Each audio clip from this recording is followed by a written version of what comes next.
नमस्कार भाइ बहिनीहरू, आज हामी कक्षा 7 को एकाइ 5 हाम्रो पृथ्वी अन्तर्गत पाठ 5 को नक्सा कार्यको बारेमा आज हामी छलफल गर्नेछौँ। अब यो नक्सा कार्य भन्ने बित्तिकै यो नक्सा कार्य, नक्सा भनेको के हो त? नक्सा भन्नाले के बुझिन्छ? नक्सा केलाई भनिन्छ? यो कुरा जान्नु जरुरी हुन्छ। र नक्सा भनेको हाम्रो पाठ्यपुस्तकमा पनि त्यहाँ दिएको छ। भाइ बहिनीहरू, यहाँ हेर्नुस्, मैले एउटा यो पाठ्यपुस्तकमा दिएको परिभाषा यहाँ ल्याएको छु। भूसतहको क्षेत्रलाई कुनै नापका आधारमा प्रतिनिधित्व हुने गरी तयार गरिएको आकारलाई नक्सा भनिन्छ। भनेको यो भन्नाको मतलब के हो भने जमिन, हाम्रो जमिनको सतहलाई हामी कागजमा उतार्छौँ भने त्यो उतारेको चित्र नै के हो त? त्यो नै नक्सा हो। अथवा त्यसको प्रतिनिधित्व हामी कागजमा गर्छौँ भने त्यसलाई हामी नक्सा भन्छौँ। र व्यवहारमा ईसापूर्व 3रो शताब्दीदेखि नक्साको प्रयोग हुँदै आएको हो। वास्तवमा भाइ बहिनीहरू, यो भाइ बहिनीहरूले ग्रीस सभ्यता भन्ने कतै सुनेको हुनुपर्छ। यो ग्रीस सभ्यताको समयमा ईसापूर्व 300 वर्ष पहिला, 3रो शताब्दी भन्नाले ईसाई समय सुरु हुनुभन्दा 300 वर्ष पहिला, आजभन्दा करिब 2300 वर्ष पहिला यो भूमध्य सागरको किनारमा ग्रीसबाट पहिलो नक्सा बनाइएको मानिन्छ। र यसरी यो नक्सा कार्यको चाहिँ धेरै लामो इतिहास रहेको छ। र कुनै पनि नक्सालाई केमा प्रयोग गरिन्छ त? नक्साको प्रयोग के हो त भन्दा कुनै पनि स्थल, वस्तु वा निर्मित संरचना, निर्मित भनेको मान्छेले बनाएको, मान्छेले निर्माण गरेको संरचनाको स्थिति देखाउन नक्साको प्रयोग गरिन्छ। भन्नाको मतलब के छ भने नक्सामा विभिन्न ठाउँहरू अनि विभिन्न वस्तुहरू, त्यहाँ रुख, जङ्गल, खेतीपाती भएको जमिन, घरहरू भएको ठाउँ, विद्यालय भएको ठाउँ, अथवा मान्छेले बनाएका सडकहरू, मान्छेले बनाएका कुलो, पहिनी, नहर, यस्ता वस्तुहरू, संरचनाहरूलाई पनि हामी नक्सामा देखाउन सकिन्छ। अनि नक्साको के प्रयोग हुन्छ त? अरू केमा प्रयोग गरिन्छ त नक्सा भन्दा एउटा जहाज चलाउनलाई, जहाजमा पनि अहिले त अत्याधुनिक प्रविधिका नक्साहरू उपलब्ध छन्। नक्साले नै बाटो देखाउँछ र जहाज चलाउनको लागि, पानी जहाज चलाउन पनि र हवाई जहाज चलाउनको लागि पनि नक्साको प्रयोग गरिन्छ। अनि त्यसै गरी बाटो पत्ता लगाउनको लागि पनि नक्साको प्रयोग गरिन्छ। हामी यहाँ काठमाडौँ, पोखरा जस्ता सहरहरूमा पर्यटकहरू देखिरहेका हुन्छौँ। पर्यटकहरूले आफ्नै हातमा एउटा नक्सा बोकेर उहाँहरू चाहिँ एक ठाउँबाट अर्को ठाउँमा गइरहनु भएको हुन्छ। उहाँहरूलाई कसैले पनि सँगै डोर्याएर लगेको हुँदैन र नक्साले हामीलाई बाटो देखाउन पनि सहयोग गर्दछ। त्यसै गरी नक्सा चाहिँ युद्धको समयमा रणनीति बनाउन, युद्धमा कसरी आक्रमण गर्ने, दुश्मन पक्षबाट कसरी बच्ने भन्ने कुराको योजना बनाउन, निर्माण गर्नको लागि पनि नक्साको प्रयोग गरिन्छ। अनि त्यसै गरी नक्साको सहयोगले बाटो बनाउन, अन्य विकास निर्माणका कामहरू गर्नको लागि पनि नक्साको प्रयोग गरिन्छ। र अर्को चाहिँ योजना बनाउन नक्सा भयो भने कुनै ठाउँको, मैले एउटा उदाहरणको लागि, हाम्रो देशमा कुनै एउटा ठाउँमा एउटा विकास निर्माणको काम गरिँदैछ भने त्यो विकास निर्माण हाम्रो देशको नक्सामा, त्यो जिल्लामा हामी जान पर्यो। अनि त्यो जिल्लाभित्र पनि कुन ठाउँमा हो त्यो ठाउँमा त्यहाँ देखाउनु पर्यो।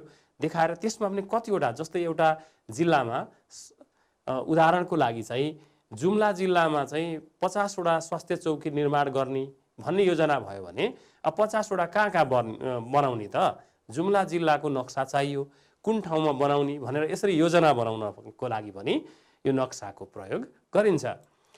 अब नक्सा चाहिँ सामान्य गरेर नक्सा चाहिँ दुई प्रकारका मानिन्छ। एउटा चाहिँ दुई प्रकारका हुन्छन् नक्साहरू, हुन त धेरै किसिमका हुन्छन् तर मुख्य गरेर दुई प्रकारका हुन्छन्। एउटा चाहिँ प्राकृतिक नक्सा अर्थात् प्राकृतिक वस्तुहरू देखाउन प्रयोग गरिन्छ र यसलाई म अर्को स्लाइडमा यसलाई अलिकति विस्तृत रूपमा बताउने छु। अनि त्यसै गरी दोस्रो चाहिँ सांस्कृतिक नक्सा अथवा सांस्कृतिक नक्सा, यसलाई चाहिँ राजनैतिक नक्सा पनि भनिन्छ र सांस्कृतिक भनेको विभिन्न मानव निर्मित वस्तुहरू देखाउनको लागि प्रयोग गरिन्छ। र अब यहाँ हेर्नुहोस् त भाइ बहिनीहरू, यहाँ मैले एउटा उत्तर अमेरिकाको चाहिँ नक्सा ल्याएको छु र यो नक्सा चाहिँ एउटा यो प्राकृतिक नक्सा हो, प्राकृतिक वस्तुहरू देखाउनका लागि प्रयोग गरिन्छ। अब यो नक्सामा हेर्नुहोस् त, यो नक्सामा यो हामी यो ब्राउन कलरको यो खैरो खैरो खालको रातो रातो मिसिएको यसले पहाडी क्षेत्रलाई जनाउँछ। अनि यो हरियो कलर छ नि, यो हरियो कलर छेउछेउमा यसले चाहिँ मैदानी क्षेत्रलाई जनाउँछ। यो वरिपरिको यो हरियो रङको यसले चाहिँ मैदानी क्षेत्र जनाउँछ। अनि यो अलिकति पहेँलो छ, यो जति गाढा छैन, यो उच्च भूमिलाई देखाउँछ यसले। अनि त्यसै गरी निलो रङको छ नि, यो निलो रङले चाहिँ समुद्रलाई, महासागरलाई देखाउँछ। यहाँ माथि यो हडसन बे खाडी, हडसनको खाडी भनिन्छ, यो हडसनको खाडी यहाँ छ। अनि यो चाहिँ जति यो फिका छ नि, फिका छ त्यति कम गहिरो समुद्र भनेर बुझ्नुपर्छ। यो जमिनको किनारा क्षेत्रमा चाहिँ फिक्का निलो छ भने अलि भित्र गएपछि गाढा निलो छ। यो चाहिँ यसको चाहिँ गहिराई अनुसार एकदमै गहिरोलाई बढी निलो र कम गहिरोलाई चाहिँ कम निलो। यो हडसनको खाडी पनि तुलनात्मक रूपमा कम गहिरो भएकोले यसको चाहिँ अलि फिक्का निलो हामी देखिरहेका छौँ। अनि यो ग्रिनल्यान्ड यो हिमांशित क्षेत्र छ, हिउँले ढाकेको क्षेत्र छ। अनि त्यसै गरी यो यताको पूर्वको यो किनारी भाग एकदम समथर जमिन छ। अनि दक्षिणतिर यो मिसिसिपी र मिसौरी नदीले बनाएको मैदानी भाग छ, एकदम समथर परेको हाम्रो तराई जस्तो क्षेत्र छ भने यतातिर हाम्रो पहाड जस्तो क्षेत्र छ। अनि यो अझ यो एकदम गाढा भएको ठाउँमा चाहिँ उच्च हिमाली, हाम्रो जस्तै हिमाली पर्वत जस्तै यसले यहाँ चाहिँ एउटा रक्की पर्वत, हाम्रो हिमालय पर्वत भने जस्तै यहाँ पनि रक्की पर्वत श्रृङ्खला छ, जुन चाहिँ यहाँ अलास्कादेखि सुरु भएर तल गएर यहाँ दक्षिण अमेरिकालाई छुट्याउने पानामा नहर छ। यहाँ यो दुईटा समुद्रलाई, यो आन्ध्र महासागर र प्रशान्त महासागरलाई जोड्ने यहाँ एउटा मानव निर्मित नहर छ, त्यसलाई पानामा नहर भनिन्छ। यहाँसम्म हेर्नुहोस् त भाइ बहिनीहरू, यो एउटै रङको छ। यसले के देखाउँछ त भन्दा यसले पर्वतीय क्षेत्रलाई देखाउँछ। यसरी यस्तो नक्सालाई चाहिँ हामी प्राकृतिक नक्सा अथवा प्रकृतिले बनाएका कुराहरू मात्रै देखाउने, मानव निर्मित कुरालाई नदेखाउने, त्यस्तो नक्सालाई चाहिँ हामी के भन्छौँ त? प्राकृतिक नक्सा भन्छौँ। अब त्यसै गरेर अर्को यहाँ नक्सा हेर्नुहोस् त भाइ बहिनीहरू, मैले यहाँ सांस्कृतिक अथवा राजनैतिक नक्सा भनेको छु। मानव निर्मित वस्तुहरूलाई देखाउनको निम्ति प्रयोग गरिन्छ। अथवा विभिन्न हाम्रो यहाँ हेर्नुहोस् त नक्सामा 7 वटा रङ लगाइएको छ। 7 वटा रङले चाहिँ 7 वटा प्रदेशलाई देखाएको छ। अनि त्यसै गरी यहाँभित्र जिल्लाहरू पनि छन्। भित्रभित्र यहाँ यो प्रदेश नम्बर 1 मा 14 वटा जिल्लाहरू छन्। यी प्रदेश नम्बर 2 मा 8 वटा जिल्ला छन्। प्रदेश नम्बर 3 मा 13 वटा जिल्ला छन्। यहाँ 11 वटा छन्, यहाँ 12 वटा छन्, यहाँ 10 वटा, यहाँ 9 वटा। यसरी यी जिल्ला पनि हामी देख्न सक्छौँ नि। यो मान्छेले बनाएको हो जिल्ला छुट्याएको, नभए यहाँ र यहाँको चाहिँ प्राकृतिक बनोट त उस्तै छ। यहाँ पनि हिमाल छ, यहाँ पनि हिमाल छ, यहाँ पनि हिमाल छ। यो क्षेत्र त सबै हिमाल छ, तर यो चाहिँ मान्छेले सिर्जना गरेका हुन्। यसरी मान्छेले बनाएका प्रशासनिक क्षेत्र देखाउने। अनि त्यसै गरेर धार्मिक क्षेत्र गौतम बुद्धको यहाँ लुम्बिनी देखाउनु पर्यो भने यहाँतिर हामी देखाउन सक्छौँ। अनि त्यसै गरी स्वयम्भूहरूले हामीलाई स्वयम्भू देखाउनु पर्यो, यहाँ काठमाडौँमा देखाउँछौँ। अनि त्यसै गरेर अरू पनि विभिन्न जातिहरू देखाउँछौँ। अनि त्यसै गरेर विभिन्न हाम्रा मन्दिर, मठ मन्दिर, हिमाल डाँफे, यो हुने गुराँस फुल्ने ठाउँहरू, यस्तो विभिन्न यिनीहरू चाहिँ प्राकृतिक भए गुराँस यो डाँफेहरू, तर मानव निर्मित मान्छेले बनाएका संरचना, बाटो, सडक, अनि त्यसै गरी अब हामीले अरू चाहिँ रज्जु मार्ग, रोपवे भनिन्छ नि अङ्ग्रेजीमा, यो केबल कार पनि भनिन्छ हो त्यस्ता। अनि त्यसै गरी रेल मार्ग, यस्तोलाई चाहिँ हामी, अनि त्यसै गरी मन्दिर, अनि पाटी पौवा, यस्तो देखाउने चित्रलाई चाहिँ हामी, नक्सालाई चाहिँ हामी सांस्कृतिक नक्सा भनिन्छ। अघि मैले कुरा गरेका थिएँ विविध प्रकारका नक्साहरू। ती विविध प्रकारका नक्साहरू के हुन् त? ती नक्साहरूको बारेमा छोटो छलफल गरौँ। पहिलो यो धरातलीय नक्सा। धरातलीय नक्सा भन्नाले कुनै पनि स्थानको पहाड, मैदान तथा उच्च समस्थलीका क्षेत्रहरूलाई देखाउने, अथवा यसलाई टोपोग्राफी म्याप भनिन्छ अङ्ग्रेजीमा। र त्यस्तो नक्सालाई चाहिँ धरातलीय नक्सा भनिन्छ भने भौगोलिक नक्सा भन्नाले धरातलीय र भौगोलिक नक्सा उस्तै हो। भौगोलिक नक्साले चाहिँ विभिन्न भू बनोटहरूलाई, कहीँ चाहिँ मरुभूमिको क्षेत्र होला, कतै मैदानी क्षेत्र होला, कतै उच्च समस्थलीको क्षेत्र होला, कतै पर्वतीय क्षेत्र होला, कतै हिमांशित क्षेत्र हिउँले ढाकेको क्षेत्र होला, त्यस्तोलाई देखाउने नक्सालाई चाहिँ भौगोलिक नक्सा भनिन्छ भने अर्को आर्थिक नक्सा। आर्थिक नक्सा भनेको विभिन्न आर्थिक गतिविधिहरू, विभिन्न उद्योग धन्दाहरू कहाँ कहाँ छन् त, ती उद्योग धन्दाहरू कुन कुन ठाउँमा फैलिएर बसेका छन्, त्यस्ता कुरालाई देखाउने अथवा विभिन्न पर्यटकीय स्थलहरूलाई देखाउने अथवा विभिन्न औद्योगिक नगरीहरूलाई देखाउने त्यस्तो नक्सालाई चाहिँ हामी आर्थिक नक्सा भनिन्छ। अनि त्यसै गरेर अर्को यातायात सम्बन्धी नक्सा। यातायात सम्बन्धी नक्साले चाहिँ कुनै पनि ठाउँको यातायातको सञ्जाललाई अथवा त्यहाँका विभिन्न सडकहरूलाई, विभिन्न रेलमार्गहरूलाई अथवा हवाई मार्ग देखाउने पनि यातायात सम्बन्धी नक्सा हुन्छ। त्यसै गरी जलमार्ग देखाउने पनि नक्सा हुन्छ। त्यसै गरी रोपवे अथवा रज्जुमार्ग भनिन्छ, रज्जुमार्ग देखाउने नक्साहरू पनि हुन्छ। यस्तो नक्सालाई चाहिँ हामी यातायात सम्बन्धी नक्सा भन्छौँ। अनि हावापानी सम्बन्धी नक्सा। हावापानी सम्बन्धी नक्सा भनेको चाहिँ यसले चाहिँ कुन ठाउँमा कस्तो हावा छ त, हावापानीको अवस्था, विभिन्न किसिमका हावापानीको अवस्थालाई देखाउने, जाडो ठाउँ, गर्मी ठाउँ, एकदमै सुक्खा ठाउँ, पानी बढी पर्ने ठाउँ, कम पर्ने ठाउँ, अथवा अहिले त यो मेट्रोलोजिकल म्याप भनिन्छ, विभिन्न किसिमको हावाको अवस्थालाई देखाउने, हावाको प्रदूषणलाई देखाउने नक्सा पनि पाइन्छन् अहिले। र त्यस्तो नक्साले चाहिँ कुनै ठाउँमा कस्तो शुद्ध हावा भएकोलाई अर्कै सङ्केतद्वारा देखाइन्छ, अनि धेरै प्रदूषण बढी भएको ठाउँलाई अर्कै सङ्केतबाट देखाइन्छ। यस्तो नक्सालाई पनि हामी हावापानी सम्बन्धी नक्सा भन्छौँ। र ऐतिहासिक नक्सा भनेको चाहिँ हामीले ग्रेटर नेपालको नक्सा देखेको हुनुपर्छ भाइ बहिनीहरू। त्यो पृथ्वीनारायण शाहले नेपाल एकीकरण गर्नुभन्दा पहिलाको नेपालको अवस्था, पहिला धेरै ठुलो क्षेत्रफल थियो, पछि बिचमा फेरि धेरै राज्यहरूमा टुक्रियो, ती टुक्रा टुक्रा हुँदै फेरि पृथ्वीनारायण शाहले फेरि पुनः एकीकरण गर्नुभयो। र यसरी यो नक्सा हामी, यस्तो नक्साहरूलाई चाहिँ हामी ऐतिहासिक नक्सा भनिन्छ। अनि त्यसै गरी वितरण देखाउने नक्सा। वितरण भनेको चाहिँ विभिन्न वस्तुहरू, जस्तै कुनै एउटा जिल्लामा स्कुल देखाउनु पर्यो, कतिवटा स्कुल छ त, कहाँ कहाँ छन् त ती स्कुलहरू भनेर त्यो देखाइयो, त्यो पनि एउटा वितरण सम्बन्धी नक्सा भयो। भने त्यहाँ चाहिँ कृषि बालीहरू देखाउनु पर्यो, धान फल्ने ठाउँ कहाँ छ, मकै कता फल्छ, कोदो कता फल्छ, आँप फल्ने क्षेत्र कुन हो, लिची फल्ने क्षेत्र कुन हो। यसरी हामी चाहिँ यस्तो नक्सालाई चाहिँ हामी वितरण देखाउने नक्सा भनिन्छ। अब त्यसै गरी माटोको वर्गीकरण देखाउने नक्सा। माटोको वर्गीकरण भनेको माटो पनि विभिन्न प्रकारको हुन्छन्। माटो विभिन्न प्रकारका हुन्छन्, जस्तै धुलौटे माटो हुन्छ, बलौटे माटो हुन्छ, पागो माटो हुन्छ, अनि त्यसै गरी यो डेब्रिस सोइल भन्ने हुन्छ, हिमाली क्षेत्रतिर हिमानी माटो भनिन्छ।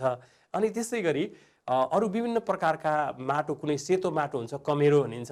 यस्ता माटोको बनोटको आधारमा देखाइने नक्सालाई चाहिँ यो को आधारमा पनि नक्सालाई वर्गीकरण गर्न सकिन्छ। त्यस्तो नक्सालाई चाहिँ माटोको वर्गीकरण देखाउने नक्सा भनिन्छ। अब यसपछि नक्सामा सङ्केतबाट देखाइने केही चिन्हहरू, भाइ बहिनीहरू मैले यहाँ एउटा केही सङ्केतमा केही चिन्हहरू यहाँ लिएर आएको छु। हाम्रो पाठ्य पुस्तकमा देखाइएको छ केही कुराहरू, जस्तै यो मानव निर्मित स्वरूपहरूमा मन्दिरलाई हामी यस्तो चिन्ह प्रयोग गर्छौँ। यसलाई चाहिँ यहाँ हेर्नुहोस् भाइ बहिनीहरू, यो मन्दिरको लागि हामी यस्तो चिन्ह प्रयोग गर्छौँ। त्यसै गरी अर्को चाहिँ हामी सडकलाई हामी यस्तो चिन्ह प्रयोग गर्छौँ, सडक राजमार्ग। अनि घरहरू देखाउनु पर्यो, बस्ती घर भएको ठाउँ, बस्तीलाई देखाउनु पर्यो भने हामी यस्तो चिन्ह अथवा यस्तो पनि प्रयोग गरिन्छ। अथवा हामी यस्तो नभएर यस्तो खालको चिन्ह पनि हुनसक्छ। यस्तो खालको चिन्ह, यसले यस्तो देखाइएको छ नक्सा भने यसले घर बस्तीलाई देखाउँछ। त्यसै गरी पुललाई हामी यस्तो खालको चिन्ह प्रयोग गर्छौँ, पुल देखाउनको लागि। अनि त्यसै गरी नदीलाई हामी यस्तो चिन्ह प्रयोग गर्छौँ।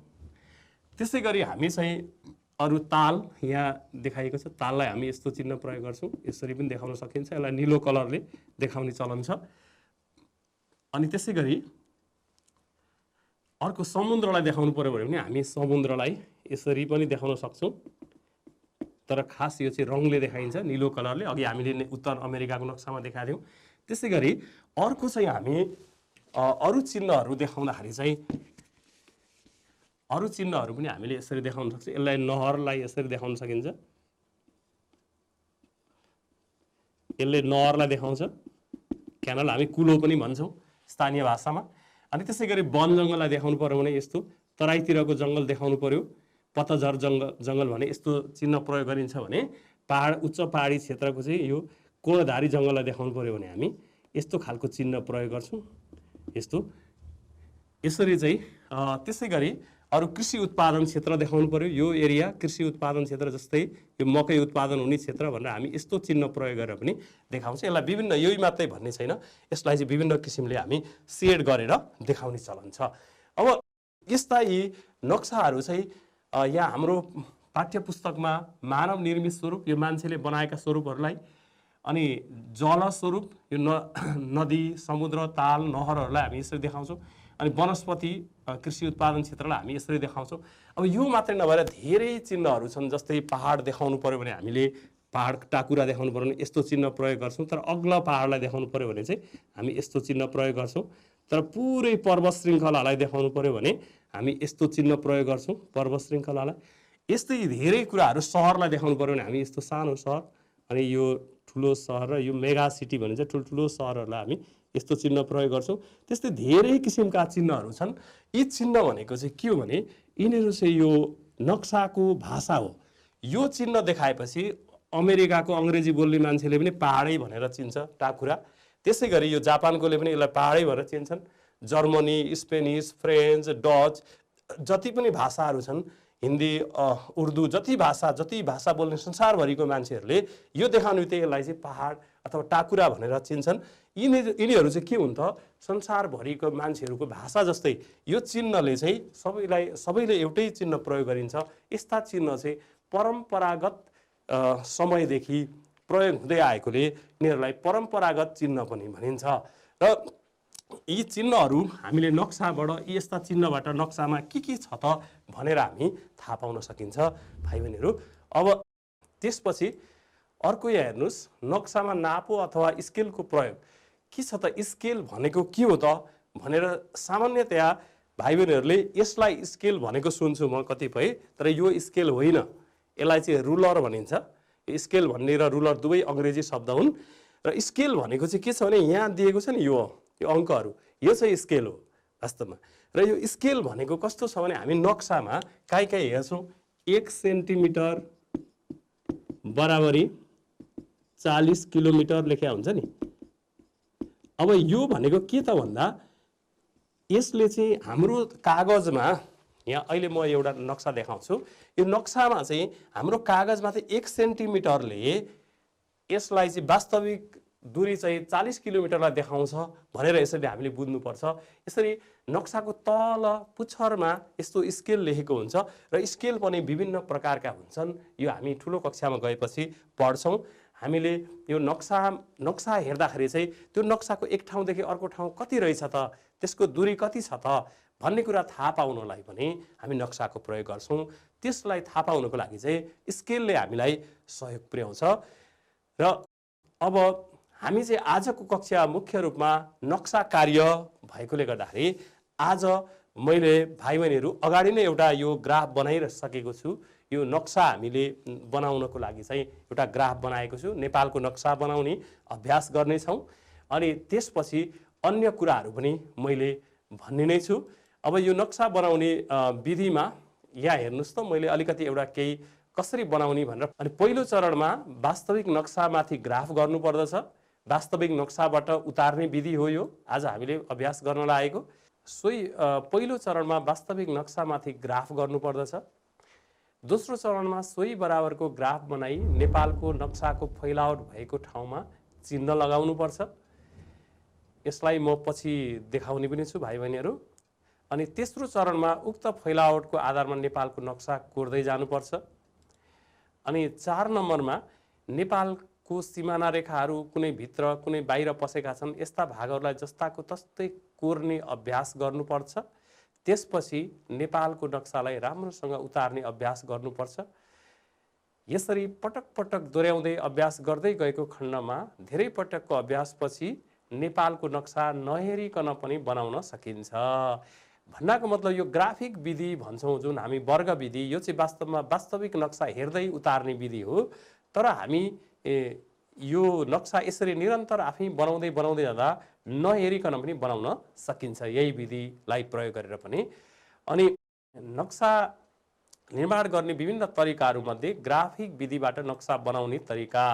अब यहाँ यस विधिबाट नक्सा निर्माण गर्नको निम्ति सर्वप्रथम के गर्नुपर्छ त भन्दा एउटा 20 सेन्टिमिटर लम्बाई र 12 सेन्टिमिटर चौडाइ भएको आयात खिच्नुपर्छ। यहाँ बोर्डमा हेर्नुहोस् भाइ बहिनीहरू, यो 20 सेन्टिमिटर छ, यहाँदेखि यहाँसम्म 20 सेन्टिमिटर छ,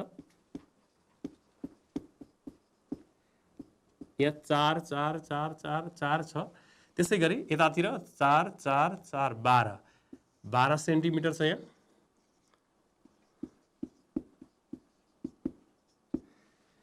यसरी हामी 20 र 20 लम्बाई र 12 चौडाइ भएको एउटा आयात खिच्नु पर्दछ। त्यसपछि दोस्रो स्टेपमा हेरौँ है त भाइ बहिनीहरू। अनि यो आयातलाई हामीले अघि गरिसकेका छौँ, मैले यहाँ अगाडि नै बनाइसकेको छु। 4 सेन्टिमिटर 4 सेन्टिमिटर 4 सेन्टिमिटर गरेर यो 5 भागमा हामीले यता विभाजन गर्नुपर्दछ, 5 भागमा विभाजन गर्नुपर्दछ। अनि त्यसै गरी चौडाइतर्फ यो 4 सेन्टिमिटर 4 सेन्टिमिटर 4 सेन्टिमिटर गरेर जम्मा 12 सेन्टिमिटर यसलाई 3 भागमा बाँड्नुपर्छ। अनि त्यसै गरेर उक्त विभाजन गरिएको खण्डमा नेपालको नक्साको फैलावट भएको ठाउँमा चिन्ह लगाउनुपर्छ। हामीले वास्तविक नक्सा हेर्छौँ, पहिला हेरेपछि यहाँसम्म छ नेपालको नक्सा फैलिएको छ, त्यसै गरी यहाँ अनि यहाँ हुँदै हामी चाहिँ यहाँ अलिकति माथिसम्म आउँछ, अनि यसको आधाभन्दा माथितिरसम्म आउँछ यहाँ, अनि त्यसै गरी यहाँसम्म आउँछ, अनि यहाँसम्म आउँछ, यता तल यहाँसम्म, यहाँ अलिकति माथि यहाँनिर, अनि त्यसै गरी हामी यहाँ छौँ, अनि यहाँ आउँछ र हामी चाहिँ यहाँसम्म। यसरी यसरी हामीले नेपालको नक्सा कहाँ कहाँ फैलिएको छ भनेर दोस्रो चरणमा यसरी हामीले चिन्ह लगाउनु पर्छ। हामीले यो चिन्ह लगाइसक्यौँ नेपालको नक्सा फैलिएको ठाउँ। त्यसै गरी यो नक्सालाई अब हामी बनाउँछौँ, यो नक्सालाई हामी वास्तविक नक्सा हेर्दै बनाउने हो, तर मैले चाहिँ यहाँ वास्तविक नक्सा नहेरिकन यहाँ अभ्यास गराउँछु भाइ बहिनीहरू। यहाँ हेर्नुहोस् त, यहाँनिर हाम्रो यो चाङ्ला हिमाल भएको ठाउँ, यो हिमाल चाहिँ होइन, यो फेरि चाङ्ला हिमाल भएको ठाउँ यहाँ, अनि यहाँनिर आएपछि हामी यसरी यहाँ मुस्ताङ हिमाल यहाँनिर पर्छ, अनि त्यसै गरी यहाँनिर गणेश हिमाल यहाँनिर पर्छ, यो हिमाल होइन। अनि त्यसै गरी यहाँ लाङटाङ हिमाल भएको ठाउँ यहाँनिर हो, गौरीशङ्कर भएको ठाउँ यहाँनिर हो, अनि त्यसै गरी सगरमाथा भएको ठाउँ यहाँ हो, अनि कञ्चनजङ्घा भएको ठाउँ यहाँ हो, अनि यसरी फिदिम इलाम अनि झापामा यसरी भित्र बसेर आउँछौँ। अब हाम्रो हात चाहिँ बायाँबाट दायाँ चल्ने भएकोले गर्दा हामी यहाँबाट सुरु गर्छौँ। यहाँ यो भीमदत्त नगर, अनि यहाँ आएपछि धनगढी, अनि यो नेपालगञ्ज यहाँनिर हुन्छ, अनि यहाँ हामी यसरी दाङ, अनि नवलपरासी, यहाँ आएपछि भित्र चितवन, अनि त्यसै गरी यहाँ वीरगञ्ज, अनि यहाँनिर जनकपुर, यहाँनिर कोशी ब्यारेज। अब हामी यहाँ यसरी आएपछि यो लिम्पियाधुरा यसरी आउँछ, अनि अब हामी यसरी ठाउँ ठाउँ बनाउँदै जान्छौँ। भनेपछि अब यसलाई हामी बिस्तारै जोड्छौँ, जोड्दै जाँदाखेरि हाम्रो नेपालको नक्सा चाहिँ बन्छ।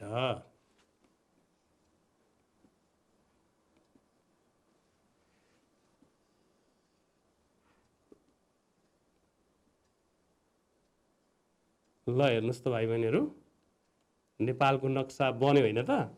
ल हेर्नुहोस् त, अब यसरी बनिसकेपछि यो नक्सामा हामी के गर्छौँ त भन्दाखेरि चाहिँ यो नक्सामा अब हामीले यो भित्रको भागलाई यसलाई मेटिदिउँ त। पहिला यो भित्रको भागलाई मेटिदिउँ,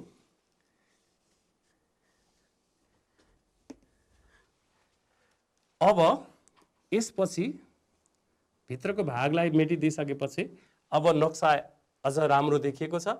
अब यसलाई चाहिँ हामी अन्तर्राष्ट्रिय सिमाना रेखा बनाउँछौँ बिस्तारै। यो अन्तर्राष्ट्रिय सिमाना रेखा जुन छ यसमा चाहिँ हामी यस्तो डबल डट भएको चिन्ह प्रयोग गर्छौँ। अब यसरी हामी बिस्तारै जे ठाउँमा जस्तो चिन्ह प्रयोग गर्नुपर्छ त्यही अनुसार चाहिँ चिन्ह प्रयोग गर्दै गयो भने चाहिँ यो नक्सा राम्रो नक्सा बन्छ। हामी यसरी मैले यहाँ सजिलैसँग बनाएँ, तर यो परीक्षाको समयमा धेरै समय खर्चिनु चाहिँ हुँदैन। हामीले यो बिस्तारै बिस्तारै बनाउने अभ्यास गर्नुपर्छ। धेरै पटक बनाइसकेपछि हामी यसलाई सजिलै बनाउन सकिन्छ। ल हेर्नुहोस् भाइ बहिनीहरू, यो सकिन लागिहाल्यो है।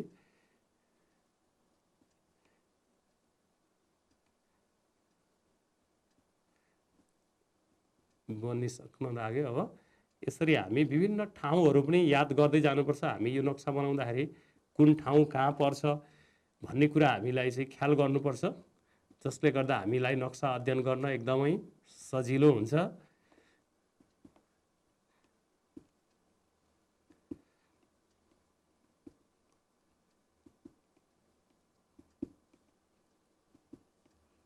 यसलाई मैले चाँडो गर्दैछु भाइ बहिनीहरू।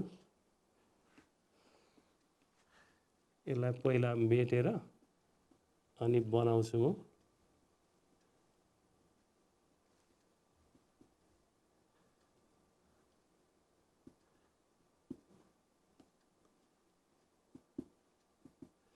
यसरी हामीले अन्तर्राष्ट्रिय सिमाना रेखाको लागि यस्तो चिन्ह प्रयोग गर्छौं।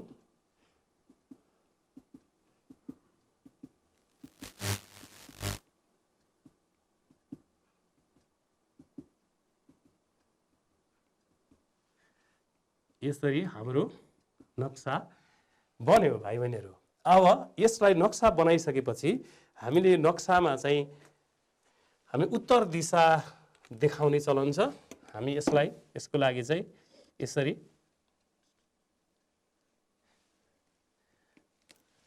उत्तर दिशा पनि हामी देखाउन सकिन्छ। यहाँ मैले उत्तर उ लेखेँ, अङ्ग्रेजीमा एन पनि लेखिन्छ अथवा एन लेखे पनि हुन्छ। यसले चाहिँ उत्तर दिशालाई चाहिँ देखाउँछ। अब यो उत्तर भइसकेपछि यो दायाँतिर पूर्व हुन्छ, बायाँतिर पश्चिम हुन्छ, तलतिर दक्षिण हुन्छ, माथि उत्तर भइहाल्यो। यसरी हामी चाहिँ नक्सा बनाउन सकिन्छ। नेपालको नक्सा मैले यहाँ हेर्दाखेरि सजिलैसँग बनाए जस्तो देखिएको छ, तर यसलाई धेरै पटक अभ्यास गरेपछि मात्रै यसलाई बनाउन सकिन्छ भाइ बहिनीहरू। त्यसो भएको कारणले गर्दाखेरि यो नक्सा चाहिँ पटक पटक अभ्यास गरिरहनुहोस्, जसले गर्दा तपाईको नक्सा चाहिँ एकदमै आकार लिन्छ, राम्रो हुन्छ र यो नक्सामा चाहिँ सही चिन्हहरू प्रयोग गर्नुपर्छ। त्यसै गरी अर्को यहाँ तल हामी स्केल पनि लेख्छौँ। अघि मैले स्केलको कुरा गरेको थिएँ। स्केल लेख्दाखेरि चाहिँ हामी 1 सेन्टिमिटरले चाहिँ 40 किलोमिटर देखाउँछ। यहाँ 1 सेन्टिमिटर बराबरी 40 किलोमिटर हुन्छ। र यसरी हामी स्केल, उत्तर दिशा अनि अब विभिन्न चिन्हहरू, अघि हामीले जस्तै कुनै मन्दिर देखाउनु पर्यो यहाँ भने जस्तै गोसाई कुण्ड देखाउनु पर्यो, यहाँ हामी यसरी गोसाई कुण्डलाई यसरी देखाउँछौँ। त्यसै गरी जुम्ला देखाउनु पर्यो, हामी यहाँ जुम्ला यसरी देखाउँछौँ हैन। अब मनोकामना यहाँ केबल कार देखाउनु पर्यो भने हामी यस्तो चिन्ह प्रयोग गर्छौँ, यस्तो चिन्ह प्रयोग गर्छौँ। त्यसै गरी यहाँ धरान औद्योगिक क्षेत्र देखाउनु पर्यो, यहाँनेरि पर्छ धरान औद्योगिक क्षेत्र, यस्तो चिन्ह प्रयोग गर्छौँ। अनि त्यसै गरी नेपालगञ्ज देखाउनु पर्यो, हामी यस्तो चिन्ह प्रयोग गर्छौँ। त्यसै गरी राराताल देखाउनु पर्यो मुगुमा, हामी यस्तो चिन्ह प्रयोग गर्छौँ, राराताल। अनि त्यस्तै विभिन्न चिन्हहरूको जस्तै सगरमाथा देखाउनु पर्यो, हामी यसरी यस्तो चिन्ह प्रयोग गर्छौँ। यसरी विभिन्न चिन्हहरू पनि हामी प्रयोग गरेर यो नक्सामा विभिन्न चिन्हहरू प्रयोग गरेर नक्सामा विभिन्न तथ्यहरूलाई देखाउन सकिन्छ। अनि त्यसै गरेर अब यसपछि यहाँ हेर्नुहोस् भाइ बहिनीहरू, मैले अघिको प्रक्रिया हामीले कसरी नक्सा बनायौँ भन्दा यहाँ मैले यसरी खिचेर ल्याएको छु। यो नक्सा चाहिँ यो 4 सेन्टिमिटर 4 सेन्टिमिटर 4 सेन्टिमिटर 4 सेन्टिमिटर गरेर हामीले यो 20 सेन्टिमिटर लम्बाइ र 12 सेन्टिमिटर चौडाइको ग्राफ बनायौँ यहाँ पहिला। त्यसपछि गएर हामीले दोस्रोमा के गर्यौँ भन्दा यसलाई हामी कहाँ नेपालको नक्सा कता कता फैलिएको छ त्यो फैलिएको ठाउँमा चिन्ह लगायौँ दोस्रो स्टेपमा। अनि त्यसै गरेर अर्को चाहिँ हामीले के गर्यौँ त भन्दा विभिन्न भागहरू बनायौँ पहिला। विभिन्न यस्तो यो फैलावटहरू यी भनेका अघि मैले भने यो देख्ने बित्तिकै हामी यसलाई हिमाल भनेर बुझ्नु हुँदैन। हिमाल यहाँनेरि पर्छ, मुस्ताङ हिमाल, तर यो बाहिर गएको एरिया हो, क्षेत्रफल हो। यसरी हामी विभिन्न भाग बनायौँ। त्यसै गरेर अर्को चाहिँ हामी यो यसरी पूर्ण रूपमा यसरी नेपालको नक्सा बनाइसक्यौँ। बनाइसकेर विभिन्न तथ्यहरू भर्ने हामी अर्को कक्षामा छलफल गर्नेछौँ, कसरी विभिन्न तथ्यहरू भर्नेछौँ भनेर। र यसरी हामी नक्सा कार्य चाहिँ हामीले यसरी बनाइसक्यौँ। र यसरी नेपालको नक्सा चाहिँ हामी निरन्तर अभ्यास गर्दै गएको खण्डमा नेपालको नक्सालाई हामी सजिलैसँग बनाउन सकिन्छ। अब यसमा चाहिँ के छ भने एउटा हाम्रो क्रियाकलापमा हेरौँ त भाइ बहिनीहरू, त्यहाँ के भनिएको छ भन्दाखेरि चाहिँ माथि उल्लेख भए बाहेक अन्य तरिकाबाट आफ्नो कापीमा पानाभरिको नेपालको नक्सा तयार गर्नुहोस् र 7 प्रदेशमा विभाजन गर्नुहोस् र आफ्नो गाउँपालिका वा नगरपालिकामा आफ्नो घर कहाँ पर्छ देखाउनुहोस् भनेको छ। यो भनेको के त भन्दा यो नेपालको नक्सा बनाइसकेपछि यो अघि हामीले ग्राफिक विधिबाट बनायौँ, यही विधिबाट मात्रै बनाउनुपर्छ भन्ने होइन। नक्सा बनाउने विभिन्न विधिहरू छन्। हाम्रो चाहिँ कार्बन विधि पनि छ। कार्बन पेपरलाई नक्साको तल राखेर त्योभन्दा तल सादा कागज राखेर नक्सामा कोर्दै गयो भने हामी नक्सा छापेर पनि बनाउन सक्छौँ। अर्को एउटा ट्रेसिङ पेपर भन्ने हुन्छ, जुन चाहिँ पातलो कागज हुन्छ, कागज त बाक्लै हुन्छ तर नक्सा माथि राख्यो भने नक्सा छर्लङ्ग देखिन्छ। अनि त्यही नक्सा त्यही कागजमाथि बनाउँदै गएर यसरी पनि बनाउन सकिन्छ।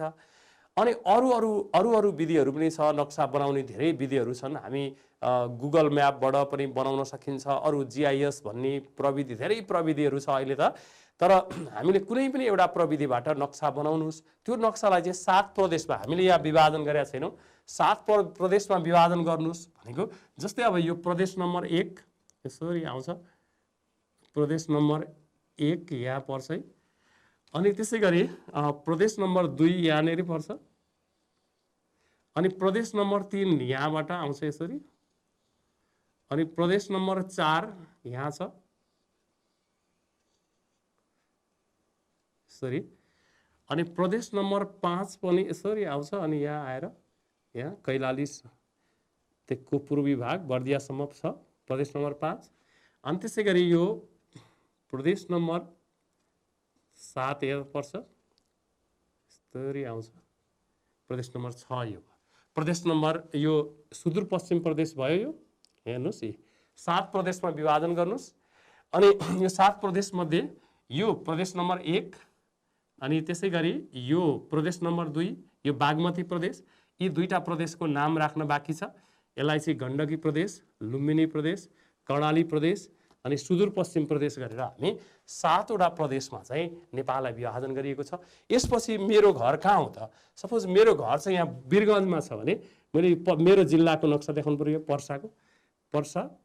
पर्साको यहाँ पर्सा, अनि पर्सामा मेरो घर चाहिँ वीरगञ्ज। यसरी आफ्नो घर देखाउनुहोस् सबैजनाको। मेरो घर वीरगञ्ज होला, कसैको घर यहाँ झापामा होला, कसैको ताप्लेजुङमा होला, कसैको यहाँ गोर्खामा होला, कसैको यता स्याङ्जातिर छ होला, कसैको डोल्पामा होला, कसैको यहाँ दार्चुलामा होला, कसैको डोटीतिर हुनसक्छ, कसैको धनगढी हुनसक्छ। धनगढी यहाँनिर पर्छ। अनि त्यसै गरी अत्तरिया यहाँ भयो। अनि त्यसै गरी दाङ यतातिर पर्छ। आफ्नो घर कहाँ छ? अनि काठमाडौँ हो भने यहाँ देखाउने हो यसरी। अनि त्यसै गरी यता रामेछाप हो भने यहाँतिर हामी देखाउँछौँ। यसरी हाम्रो घर कहाँ छ त त्यो घर पनि देखाउनुहोस्। अब यसपछि गएर अर्को एउटा सामुदायिक कार्यमा चाहिँ यहाँ हेर्नुहोस् त भाइ बहिनीहरू, अब गाउँपालिका वा नगरपालिकाको नक्सामा सिमाना, पहाड, मुख्य नदीहरू, कृषि भूमि, बसोबास भएको क्षेत्र, प्रमुख गाउँ वा ठाउँहरू, धार्मिक तथा ऐतिहासिक केन्द्र, बाटोघाटोलाई उपयुक्त रङ वा सङ्केतको चिन्ह प्रयोग गरी देखाउनुहोस्। अब यसलाई चाहिँ मैले म जन्मेको गाउँको एउटा नगरपालिकाको चाहिँ यहाँ एउटा चित्र लिएर आएको छु। यहाँ हेर्नुहोस् भाइ बहिनीहरू, यो मेरो नगरपालिका हो। त्यसै गरी अब तपाईहरूले पनि आफू बसेको गाउँपालिका वा नगरपालिका, हाम्रो 753 वटा गाउँपालिका वा नगरपालिकाहरू छन्। यसको नक्सा यहाँ मैले बनाएको छु। यो नक्सामा हेर्नुहोस् त मैले के चिन्ह प्रयोग गरेँ। उत्तर दिशा देखाएँ। त्यसै गरी यहाँ बोर्डर लाइन बनाई, वरिपरि बक्स बोर्डर लाइन बनाएँ। अनि त्यसै गरी यो मेरो नगरपालिका गौरादह नगरपालिका झापा। अब यो नगरपालिकाको चाहिँ के छ त भन्दा यतापट्टि कमल गाउँपालिका पर्छ यता उत्तरमा र पूर्वमा, त्यसै गरी गौरीगञ्ज गाउँपालिका पर्छ यतातिर, यता चाहिँ रतुवामाई नगरपालिका पर्छ मोरङ जिल्लामा। अब यहाँ मैले विभिन्न नदीहरू, यहाँ नदीको चिन्ह देखाएको छु, यो निलोले नदीलाई देखाउँछ है। त्यसै गरी सडक, यो पिच रोड, रातो जति पिच रोड, अनि मैले यो कच्ची रोडलाई चाहिँ यस्तो चिन्ह पनि प्रयोग गरेको छु। त्यसै गरी अब सिमाना, यो एउटा डट भएको, योले चाहिँ जिल्लाको सिमाना देखायो, यता मोरङ जिल्ला, यता झापा जिल्ला, अनि त्यसै गरी यो गाउँपालिकाको सिमाना, अनि त्यसै गरी वडाको सिमाना। यसरी हामीले विभिन्न सिमानाको पनि विभिन्न प्रयोग गरेका छु। त्यसै गरी यहाँ पोखरीहरू देखाएको छु, यहाँ मैले विभिन्न पोखरीहरू। त्यसै गरी मन्दिर हेर्नुहोस्, यहाँ मन्दिर छ, यहाँ छ मन्दिर, अनि मन्दिर देखाएको छु। अनि विद्यालयहरू देखाइएको छ, यहाँ छ, यहाँ छ, यहाँ छ, यहाँ छ, यहाँ छ, यहाँ छ, यसरी विद्यालयहरू पनि छ। अनि त्यसै गरी विभिन्न रुखहरू छ, यो मैले पहेँलो कलरले एकदम यो धान खेती उब्जाउ हुने ठाउँ हो, कृषि क्षेत्रलाई पनि देखाएको छु। यसरी तपाईहरूले पनि सबै साथीहरू मिलेर आफू बसोबास गरेको, आफ्नो विद्यालय रहेको नगरपालिका वा गाउँपालिकाको यसै गरी नक्सा बनाउनुहोस् र कक्षा कोठामा प्रस्तुत गर्नुहोस्, जसले गर्दा हामीलाई हाम्रो गाउँ ठाउँको बारेमा धेरै थाहा हुन्छ, हामीले खोज्छौँ, त्यसलाई इन्टरनेटको पनि सहयोग लिन सकिन्छ। हस् त भाइ बहिनीहरू, आज हामीले यो नेपालको नक्सा कसरी बनाउने र आफ्नो स्थानीय गाउँपालिका वा नगरपालिकाको नक्सालाई कसरी प्रस्तुत गर्ने, यी विभिन्न कुराहरूको बारेमा आज हामीले छलफल गऱ्यौँ। आजको कक्षा यतिमै अन्त्य हुन्छ। हवस् त, नमस्कार।